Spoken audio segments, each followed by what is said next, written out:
ఏం పేరు? నా పేరు సురేష్, మాది జనగాం జిల్లా స్టేషన్ గన్పూర్ కాన్స్టిట్యున్సీ. మేము తెలంగాణ 10 సంవత్సరాలు అవుతుంది తెలంగాణ సాధించుకొని.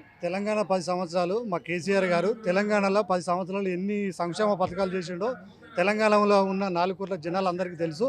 ప్రతి ఇంటికి ఏదో ఒక విధంగా కేసీఆర్ గారి సంక్షేమ పథకం తప్పకుండా అందింది. ఈసారి ఓడిపోవడానికి ముఖ్య కారణం ఏందనంటే కాంగ్రెస్ ప్రభుత్వం వాళ్ళు ఒక హరాస్మెంట్ లెక్క మేము 10,000 ఇస్తాము, మేము 10,000 ఇస్తా అంటే కాంగ్రెస్ వాళ్ళు 15,000 ఇస్తామని ఒక హరాస్మెంట్ లెక్క వాడి ప్రజలను మభ్యపెట్టి గెలిచిన వాళ్ళు మా కేసీఆర్ గారు ఖచ్చితంగా మా 5 ఏళ్ల తర్వాత మేమే ప్రభుత్వం ఖచ్చితంగా చేస్తాము. ఈ కాంగ్రెస్ ప్రభుత్వము ఇచ్చిన హామీలు ఏవైతే ఉన్నాయో అవన్నీ ప్రజలకు అందే విధంగా చేయండి. ఫస్ట్ ఏదో మేము ఆ మేనిఫెస్టోలో పెట్టినాము ఏదో విధంగా ప్రభుత్వం అయితే చేతిలో కూర్చున్నాము అనే విధంగా కాకుండా ఖచ్చితంగా రైతులకు 15,000 రూపాయలు ఇవ్వాల్సిందే, రైతులకు 2 లక్షల రుణమాఫీ చేయాల్సిందే, నిరుద్యోగ భృతి ఇవ్వాల్సిందే, ఆడవాళ్ళకు 2,500 రూపాయలు ఇవ్వాల్సిందే.